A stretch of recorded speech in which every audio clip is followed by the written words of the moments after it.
Vamos orar. Querido Deus, amado Pai, na tua presença estamos aqui reunidos a rogar por ti, Senhor, pelas tuas bênçãos, pelo poder do teu Santo Espírito, a recuperar, Senhor, as nossas mentes, com a glória pelo qual o Senhor nos fizeste, Senhor, antes do pecado. Misericórdia te pedimos, meu Deus, e conserva-nos, Senhor, pela tua imagem. Senhor, diante de ti está o nosso Salvador, o teu Filho amado, Cristo Jesus, que por ele rogamos e te pedimos por nossas súplicas e concede-nos, Senhor, o teu coração. E concede-nos, Senhor, também o poder do Teu Santo Espírito, organizando, Senhor, e operando sobre nós, dando discernimento, o Teu amor fraternal, tirando de nós o nosso eu e colocando no pó da terra, Pai, nos afastando do mundanismo e quebrando todas as forças do inimigo sobre nós. Meu Jesus, diante de Ti, diante de Deus, fostes unido por Tuas vitórias. E sobre o pecado, Pai, o mundo está caído e celebra com júbilo, Senhor, a Tua vitória, meu Deus, os mundos não caídos, Senhor. E eu peço por Tua misericórdia, te pedimos que Tu nos livres, Senhor, de todas as estações e de toda a força, Senhor, que está pela Tua destra, que o Senhor nos recuperou. E por completo as nossas mentes em Ti, meu Deus. Rogamos, Senhor, que o mundo, nossa vida e tudo que está sobre entre nós e todos aqueles que possamos alcançar pelo poder do Teu Santo Espírito, Senhor, que o Senhor venha nos livrar, que o Senhor venha nos ouvir as nossas súplicas por Tua misericórdia. Então te pedimos, Senhor, nos livra do mal, nos tira. Sei que não pode ser no momento tirar deste mundo de treva, mas que o Teu Santo Espírito possa, meu Deus, estar diante de nós, nos recolhendo, nos dando da Tua imagem, dando do Teu amor, dando da Tua presença, meu Deus, nos ajuda, porque Tu és o nosso Deus, o nosso escudo e a nossa armadura. E é em nome de Jesus que eu te peço a presença do Teu Santo Espírito agora, para a leitura da Tua palavra, e que o Senhor venha abrir nossas mentes e nos trazer à luz que o Teu Santo Espírito veio em Cristo e Cristo em nós, a esperança da glória que é a Tua promessa em nossas vidas. É o que nós pedimos, em nome de Jesus. Amém. Amém. Pode começar a leitura? Eu começo? Quem vai Eu vou... fazer? A Rose vai Você ler, vai né? ler? Não, Eu vou Rose, ler. era Rose, pode Tá. começar. Uhum. O parágrafo. Ok. Então, vamos iniciar aqui a leitura no livro O Patriarcas e Profetas. No meu livro é a página 252. Quando os sacerdotes, pela manhã e à tardinha, entravam no lugar santo à hora do incenso, o sacrifício diário estava pronto para ser oferecido sobre o altar, fora no pátio. Esta era uma ocasião de intenso interesse para os adoradores que se reuniam junto ao tabernáculo. Antes de entrarem à presença de Deus pelo ministério do sacerdote, deviam empenhar-se em ardoroso exame de coração e confissão de pecado. Uniam-se em oração silenciosa, com o rosto voltado para o lugar santo. Assim, acendiam suas petições com a nuvem de incenso, enquanto a fé se apoderava dos méritos do Salvador prometido, prefigurado pelo sacrifício expiatório. As horas designadas para o sacrifício da manhã e da tardinha eram consideradas sagradas e por toda a nação judaica vieram a ser observadas como um tempo reservado para a adoração. E quando, em tempos posteriores, os judeus foram espalhados como cativos em países distantes, ainda naquela hora designada, voltavam o rosto para Jerusalém e proferiam suas petições ao Deus de Israel. Neste costume, têm os cristãos um exemplo para a oração da manhã e da noite. Conquanto Deus condene um mero ciclo de cerimônias, sem o espírito de adoração, olha com grande prazer aqueles que o amam, prostrando-se de manhã e à noite, a fim de buscar o perdão dos pecados cometidos e apresentar seus pedidos de bênçãos necessitadas. Quando alguém quiser fazer alguma intervenção, fiquem à vontade. Os Eu, pães, eu queria fale. fazer uma colocação interessante. Nós Sim. deveríamos promover um horário, que eu acredito ser às 7 horas da manhã e às 7 horas da noite, para que a gente espalhasse essa notícia em todo o mundo e que a gente se reunisse todos a orar nesse momento. Fazer uma oração de manhã às 7 e de noite às 7, 7 dias por semana e o tempo todo, nesse horário. Era Então, muito interessante. Não sei o que vocês acham, mas vamos isso pensar nisso aí. também chamou a minha atenção. E não precisávamos nós ter o compromisso de nos reunir aqui. É o compromisso de botar isso no grupo. Eu aqui naquele horário falasse para nós, meu povo, é hora de orar. E E nós... Oi? é exatamente isso. Sim, E que nós essa, tivesse isso, minhas irmãs, nesses horários juntos, cada um onde tivesse, seja no trabalho, seja onde for, para aquele minuto onde puder, se joelha quem puder assim, e vamos orar a Deus pelo poder do Espírito Santo. Fazer o que é esse ritual que o nosso Deus nos dá para fazermos desde berço daquele tempo, conosco, com as nossas crianças, com aqueles que estão junto conosco, e quando nós estamos sozinhos, mas tiver nossas mentes buscando as bênçãos de Deus para nós. Esse era o compromisso que nós temos que ter. E eu busco sempre pelas madrugadas que eu trabalho, mas faria isso mais ainda nesses 2 momentos do dia que aqui a gente poderia estipular, sabe? Deixar essa mensagem gravada lá, aqui a Jorge bota lá bem grande, naquele momento assim que a gente possa tocar e todo mundo parava, dava aquele sinal, aquela luz, gente, hora de orar. Gente, eu não sei se todos leram, mas foi mais ou menos isso ali a proposta que eu coloquei lá no grupo canal. Acho que a Denis não está, acho que só a Lira, não sei se consegui ver, porque é bastante mensagens, que ter esses três momentos, até coloquei o meio-dia, né? Nem pensei em ser por 7 dias, ser um hábito do grupo, né? Não ser no Zoom, ser no próprio grupo Canaã, próprio WhatsApp, fazer uma chamada de ligação. Quem tiver disponível, entra e era junto, né? Ali, de manhã, após o nosso encontro, pode ser às 7, ao meio-dia e às 7 da noite. Então, assim, quem puder, né, nesses 3 horários, faz a ligação ali no grupo. Quem puder, entra, oram juntos, e quem não puder, continua na oração individual, como a Iranilda falou. Ok, eu não vi no grupo, realmente eu não vi. Eu procurei hoje e não achei. Não vi. Ele estava logo abaixo da votação ali do horário. Não vi a votação, estou procurando também, não vi, mas tudo bem, vou ver depois com calma. É porque é bastante mensagem. Então, a proposta foi essa, como aquela conversa a gente teve antes É, né? Então, resumindo, assim, após os nossos estudos, ou pode ser estipular ali 7 horas da manhã, quem tiver disponível ali entra no grupo, faz a chamada de ligação, quem puder entra junto, fazem a oração, né? E aí isso meio-dia, e isso às 7 horas da noite. Isso ser um hábito, né, do nosso grupo. Todos os dias, sem cessar. Amém. Vamos fazer. ok. Bom dia a todos.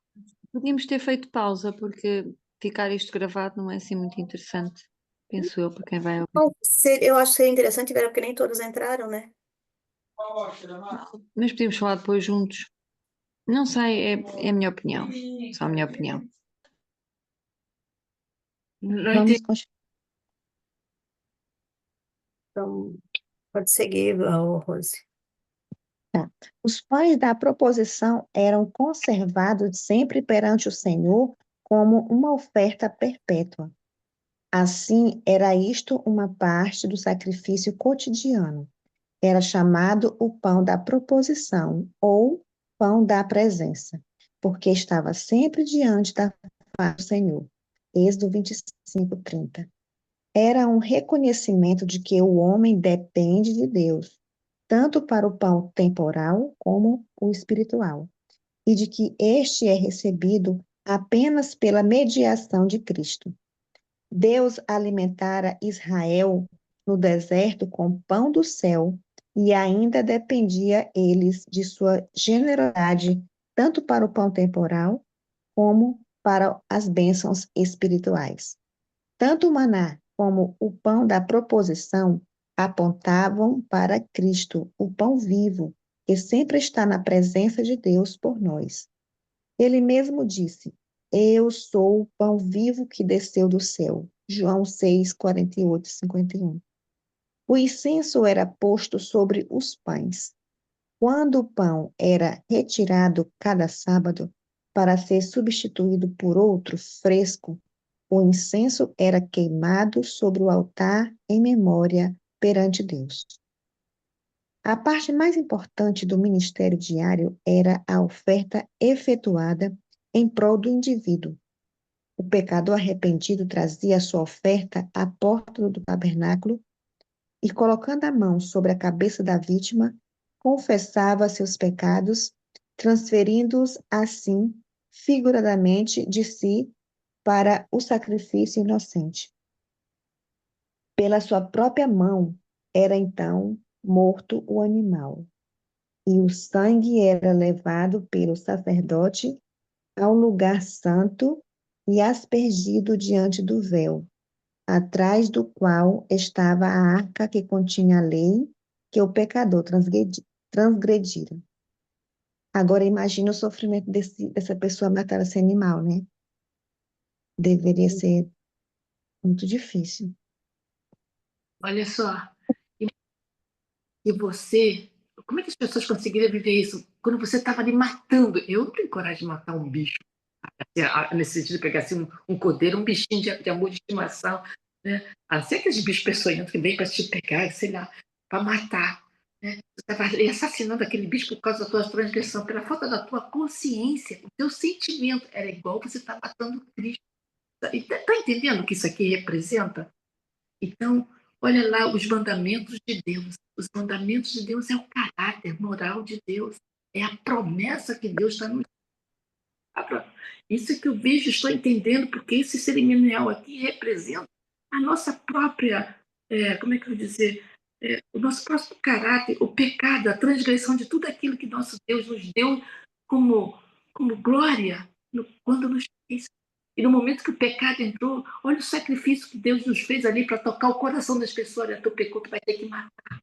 Para você ser sensibilizado, né? E as pessoas fizeram disso um ritual e fazia de tudo durante a noite, fazia aquela obra como se fosse uma oferenda para Deus aceitar, como um legalismo, com uma frieza tão grande, sabe? Conforme aconteceu com isso, aquela fome que chegou nos anos 60, Deus nos livre do que vai agora. Veja e pensa o que aquela mulher fizer. Misericórdia de Deus. Não sei se eu estou sendo agravada demais pelo meu sentimento, mas é uma mensagem do qual você não escuta no escudo das igrejas. É o que eu vejo aqui nessa mensagem das igrejas. A frieza com que a gente vê o pecado e como a gente transgride no nosso dia a dia as coisas que Deus nos ensina.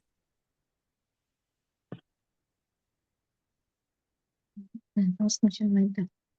Por esta cerimônia, mediante o sangue, o pecado era figuradamente transferido para o santuário.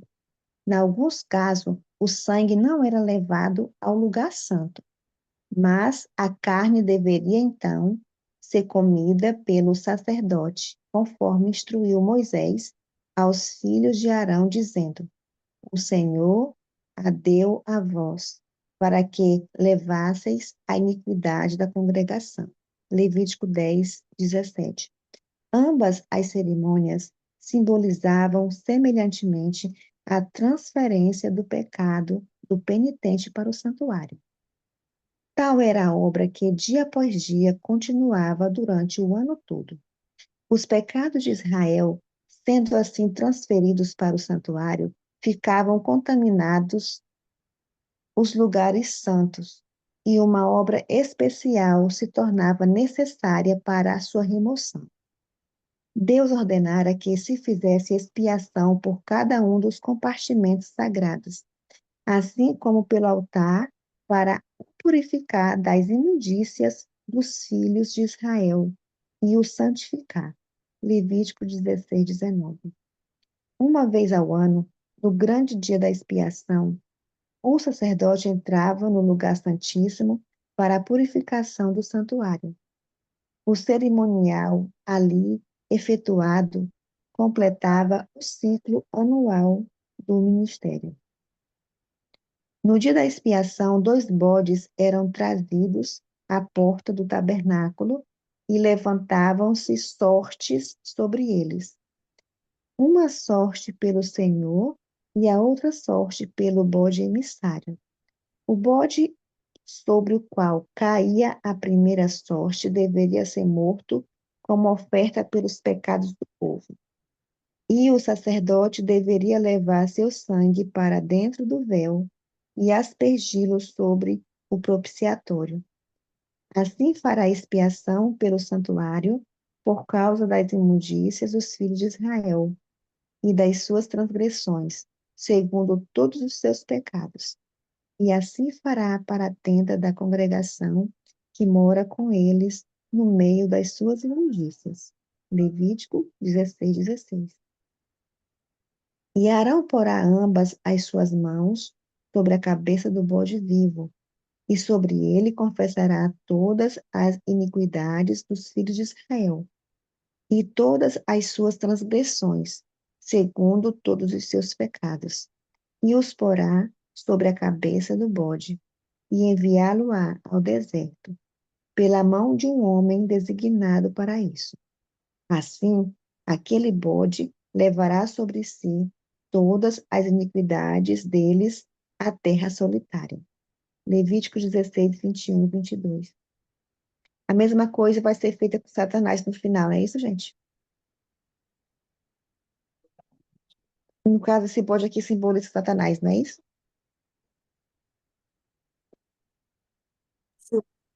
Satanás. Hum. Antes que o bode tivesse desta maneira sido enviado, não se considerava o povo livre do fardo de seus pecados. Cada homem deveria afligir sua alma enquanto prosseguia a obra da expiação.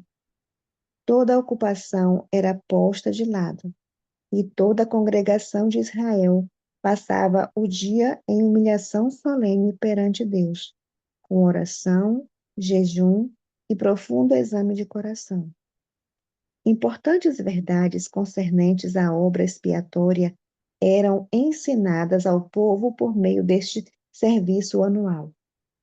Nas ofertas para o pecado, apresentadas durante o ano, havia sido aceito um substituto em lugar do pecador, mas o sangue da vítima não fizera completa expiação pelo pecado. Apenas promovera o meio pelo qual este fora transferido para o santuário. Pela oferta do sangue, o pecador reconhecia a autoridade da lei e confessava a culpa de sua transgressão e exprimia sua fé naquele que tiraria o pecado do mundo. Mas não estava inteiramente livre da condenação da lei. No dia da expiação, o sumo sacerdote, desculpa, havendo tomado uma oferta para a congregação, ia ao lugar santíssimo com o sangue e o aspergia sobre o propiciatório em cima das tábuas da lei. Assim, se satisfaziam os reclamos da lei, que exigia a vida do pecador. Então, em seu caráter de mediador, o sacerdote exigia a vida, ou desculpa. Então, em seu caráter de mediador, o sacerdote tomava sobre si os pecados e, saindo do santuário, levava consigo o fardo das culpas de Israel.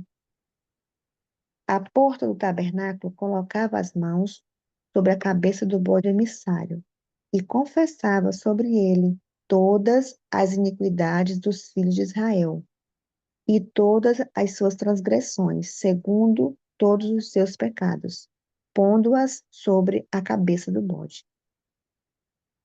E assim como o bode que levava esses pecados era enviado dali, tais pecados, juntamente com o bode, eram considerados separados do povo para sempre. Este era o cerimonial efetuado como exemplar e sombra das coisas celestiais. Hebreus 8:5. Como foi declarado, o santuário terrestre fora construído por Moisés conforme o modelo a ele mostrado no monte. Era uma figura para o tempo então presente, no qual se ofereciam tanto dons como sacrifícios. Seus 2 lugares santos eram figuras das coisas que estão no céu. Hebreus 9:23. Cristo, nosso grande sumo sacerdote, é ministro do santuário e do verdadeiro tabernáculo, o qual o Senhor fundou e não o homem. Hebreus 8:2. Sendo em visão concedida a João uma vista do templo de Deus no céu, contemplou ele ali 7 lâmpadas de fogo. Apocalipse 4:5, que ardiam diante do trono. Viu um anjo, tendo um incensário de ouro, e foi-lhe dado muito incenso, para o pôr com as orações de todos os santos, sobre o altar de ouro que está diante do trono. Apocalipse 8:3. Com isto, permitiu-se ao profeta ver o primeiro compartimento do santuário celestial, e viu ali as 7 lâmpadas de fogo e o altar de incenso, representados pelo castiçal de ouro e o altar de incenso no santuário terrestre. Novamente, abriu-se no céu o templo de Deus. Apocalipse 11:19. E ele olhou para dentro do véu interno, no Santo dos Santos. Ali viu a arca do seu concerto, representada pelo escrínio sagrado construído por Moisés, a fim de conter a lei de Deus. Moisés fizera o santuário terrestre segundo o modelo que tinha visto. Atos 7:44. Paulo declara que o tabernáculo e todos os vasos do ministério, quando se acharam completos, eram figuras das coisas que estão no céu. Hebreus 9:21-23. E João diz que viu o santuário no céu. Aquele santuário em que Jesus ministra em nosso favor é o grande original de que o santuário construído por Moisés era uma cópia. Do templo celestial, morada do Rei dos Reis, onde milhares de milhares o servem e milhões de milhões estão diante dele. Daniel 7:10.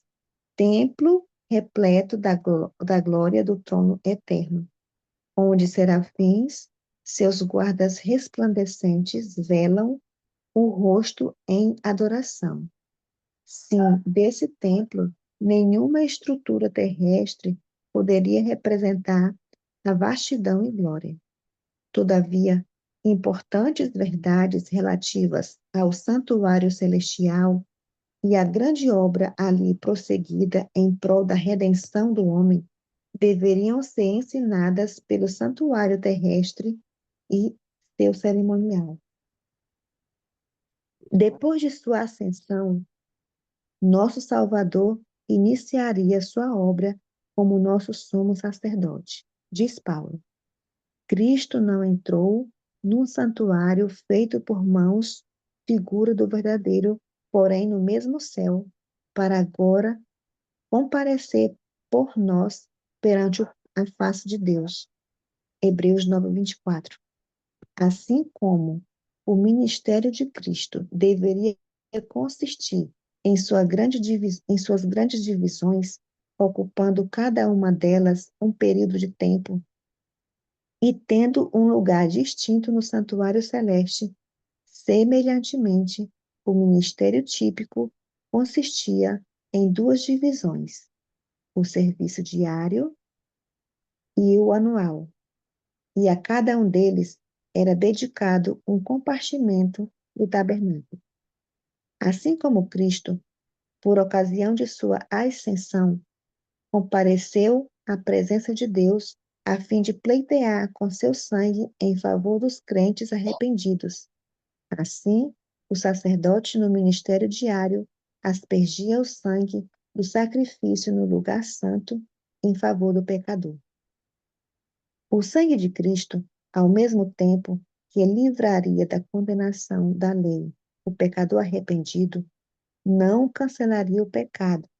Este ficaria registrado no santuário até a expiação final. Assim, no cerimonial típico, o sangue da oferta pelo pecado removia do penitente o pecado, mas este permanecia no santuário até ao dia da expiação. No grande dia da paga final, os mortos devem ser julgados pelas coisas que estavam escritas nos livros, segundo as suas obras. Apocalipse 20, verso 12. Então, pela virtude do sangue expiatório de Cristo, os pecados de todo o verdadeiro arrependido serão eliminados dos livros do céu. Assim, o santuário estará livre ou purificado do registro de pecado. No tipo, esta grande obra de expiação ou cancelamento de pecados era representada pelas cerimônias do dia da expiação, a saber, pela purificação do santuário terrestre, a qual se realizava pela remoção dos pecados com que ele ficara contaminado, remoção efetuada pela virtude do sangue da oferta para o pecado. Assim, como na expiação final, os pecados dos verdadeiros arrependidos serão apagados dos livros, dos registros do céu, para não mais serem lembrados nem virem à mente. Assim, no serviço típico, eram levados ao deserto, para sempre separados da congregação. Lembrei aqui, sabe de quê? Ali na grande angústia que vamos passar, aonde Satanás vai querer nos torturar, fazendo com que a gente lembre dos nossos pecados. Só que aqui está falando que nós não vamos nem lembrar, né? E graças a Deus por isso, porque se nós lembrássemos, aquilo ia nos esmagar, de nem a suportar. Como Só Deus vai é bom. lembrar aqueles que não foram confessados. Sim. Que, na verdade, os filhos de Deus nem vai lembrar, porque não vai haver pecado que não foi confessado, não é isso, irmão Denis? É verdade. Uhum. Mas se ele pudesse, né, nos... Ok, Vera. Tá terminando já o capítulo, tá? Faltou só uns pedacinhos aqui, só os parágrafos. Me fez Só lembrar falta só o último parágrafo. aquele Vamos dia lá, que o a último parágrafo. Sim, gente parágrafo. queria lembrar desse dia que a nossa irmã Eliane falou do Salmo 69. O Salmo 69 que nos aponta que o Pai muito da oliveira, que vai haver os obedientes e desobedientes. E aquele sofrimento do Salmo 69 era Cristo, aquele momento de grande tribulação. Era Ele em nós, era nós no nosso sofrimento. Esse Salmo 69 é muito forte. É o sofrimento de Cristo levando todas as nossas pecados, todas as nossas aflições nas grandes tribulações, representado ali no Salmo 69. Uhum. Mais algum comentário? Vamos ler o último parágrafo. Visto que Satanás é o originador do pecado, o instigador direto de todos os pecados que ocasionaram a morte do Filho de Deus, exige a justiça que Satanás sofra a punição final. A obra de Cristo para a redenção dos homens e purificação do universo da contaminação do pecado encerrar-se-á pela remoção dos pecados do santuário celestial e deposição dos mesmos sobre Satanás, que cumprirá a pena final. Assim, no cerimonial típico, o ciclo anual do ministério encerrava-se com a purificação do santuário e confissão dos pecados sobre a cabeça do bode emissário. Em tais condições, no ministério do tabernáculo e do templo, que mais tarde tomou o seu lugar, ensinavam-se ao povo cada dia as grandes verdades relativas à morte e ministério de Cristo. E uma vez ao ano, sua mente era transportada para os acontecimentos finais do grande conflito entre Cristo e Satanás, e para a final purificação do universo de pecado e pecadores. E aqui termina o capítulo. Quem tem o livro O Desejado de Todas as Nações, no capítulo 69, que fala sobre os Montes das Oliveiras, relativos justamente agora para os finais de tempo, a grande tribulação, né? Que está em Mateus 24, que fala sobre a destruição do templo, a grande tribulação, a segunda vinda de Cristo, a lição da figueira, né? O dia e a hora que ninguém sabe, mas a palavra de Deus nos ensina, então nos mostra que sobre as pragas, sobre o Cristo vem de repente. Então, tudo isso, bem-aventurados são os ataletas de Cristo, isso tudo nos desejado de todas as nações, no capítulo 69. Fala, se a gente ler isso com vontade, pensando, gente, a gente vai entender melhor o que significa esse terminar com ser irmão. Sim. A gente vai encerrar aqui agora ou vai ler alguma coisa mais? Oi, Nelson. Oremos então. Nosso Deus e amado Pai, nós te damos graças, Senhor, por esses momentos que passamos na tua presença, estudando a tua palavra e nos esclarecendo tantas coisas, Pai. Obrigada pelos perdão dos nossos pecados. E obrigada pela certeza, Senhor, que o sangue de Cristo Jesus remove todo o pecado nosso registrado no livro dos céus. E que naquele tempo de angústia no qual Satanás vai querer afligir-nos, querendo trazer à nossa lembrança todas as nossas faltas e pecados, é nos revelado que isso não vai ser possível, Pai.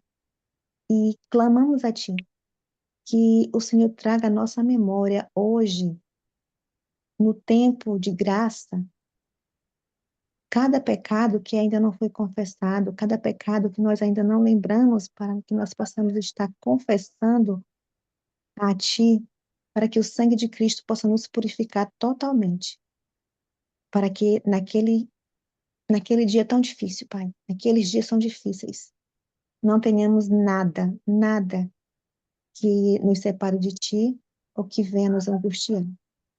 Toma nossas vidas em Tuas mãos, abençoe cada dia mais nossos estudos, o nosso grupo, e clamamos a Ti, Pai, as Tuas santas misericórdias nesse novo dia que começa. Em nome de Jesus, amém. Glória a Deus. Amém.